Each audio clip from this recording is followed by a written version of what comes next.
Dictation number 4, speed 100 to 110 word पर minute. Dictation start होगी 5 seconds में। Dictation start. राष्ट्रीय स्वयंसेवक संघ के चौथे सरसंघ चालक रहे प्रोफेसर राजेंद्र सिंह का जन्म बनेल गांव में 29 जनवरी 1922 को हुआ था। यह गांव उत्तर प्रदेश के बुलंदशहर में स्थित है। आपको सर्वसाधारण से लेकर संघ परिवार तक सभी जगह रज्जू भैया के नाम से ही जाना जाता है। आपके पिता का नाम कुंवर बलबीर सिंह तथा माता का नाम श्रीमती ज्वाला देवी था। पिता अंग्रेजी शासन में पहले भारतीय मुख्य अभियंता थे।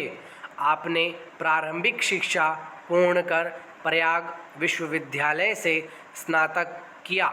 इसी विश्वविद्यालय से आपने भौतिक विज्ञान में एमएससी प्रथम श्रेणी से उत्तीर्ण की। पैरा एमएससी की अंतिम प्रायोगिक परीक्षा लेने के लिए प्रसिद्ध वैज्ञानिक सीवी रमन विश्वविद्यालय आए थे। सीवी रमन के एक प्रश्न का जब कोई भी छात्र जवाब नहीं दे पाया तो राजेंद्र सिंह ने उस प्रश्न का सटीक और तार्किक उत्तर देकर वैज्ञानिक रमन का दिल जीत लिया।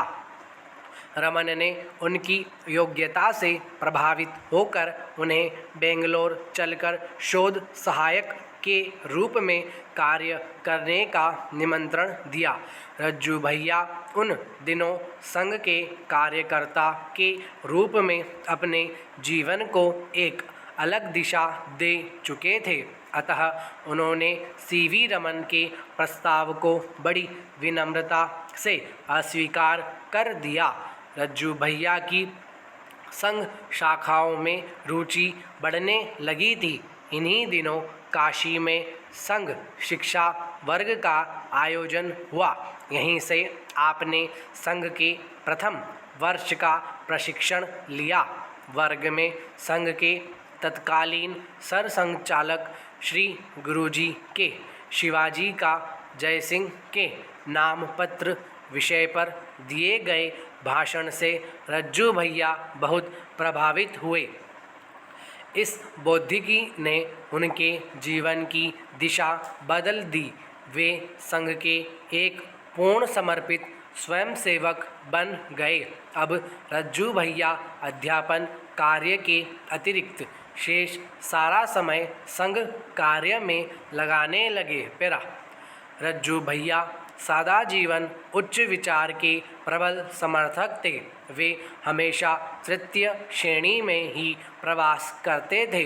प्रवास का सारा खर्च भी अपनी जेब से ही करते थे। प्रवास के बाद जो पैसा बचता उससे वह विश्वविद्यालय के निर्धन छात्रों की फीस और पुस्तकों पर खर्च कर दिया करते थे। सन 1946 में रज्जू भैया को उत्तर प्रदेश और बिहार का संघ का दायित्व दिया गया। दायित्व मिलते ही उन्होंने विश्वविद्यालय की नौकरी से त्याग पत्र दे दिया। आपकी योग्यता के कारण क्रमशः आपका कार्यक्षेत्र बढ़ता चला गया। पैरा आपातकाल के दौरान जब संघ पर प्रतिबंध लगा तब रज्जू भैया उत्तर पूर्वी क्षेत्र के क्षेत्रीय प्रचारक थे। उस समय भूमिगत रहकर प्रोफेसर गौरव कुमार के नाम से पूरे देश में घूम घूम कर उन्होंने स्वयंसेवकों का मार्गदर्शन किया। असामान्य प्रतिभा और कुशल संगठन क्षमता के कारण उन्हें सन 1977 में सह सरकार्यवाह तथा 1948 में सरकार्यवाह का दायित्व सौंपा गया। उक्त पद पर रहते हुए आपने देश भर में प्रवास कर स्वयं सेवकों को संघ कार्य विस्तार की प्रेरणा दी। पैरा 1994 में तृतीय सरसंघ चालक बाल साहब देवरस ने अपने गिरते स्वास्थ्य के कारण जब अपना उत्तराधिकारी खोजना शुरू किया तो सभी की निगाहें रज्जू भैया पर ठहर गईं और उन्हें 11 मार्च 1994 को बाला साहब ने उन्हें सरसंघ चालक का दायित्व सौंप दिया। संघ के इतिहास में यह एक असामान्य घटना थी जब किसी सरसंघ चालक ने अपने जीवन काल में ही किसी अन्य को सरसंघ चालक का दायित्व सौंप दिया था।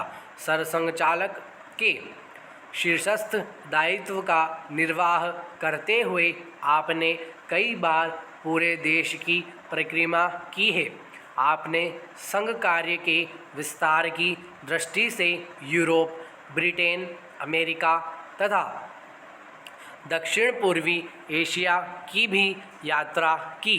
पैरा खराब स्वास्थ्य के चलते 10 मार्च 2000 को अखिल भारतीय प्रतिनिधि सभा की बैठक में आपने श्री KS सुदर्शन जी को 5वें सरसंघ चालक का दायित्व सौंपा। अंतिम समय तक सक्रिय रहते हुए 14 जुलाई 2003 को पुणे स्थित कौशिक आश्रम में रज्जू भैया ने अंतिम सांस ली। स्टॉप।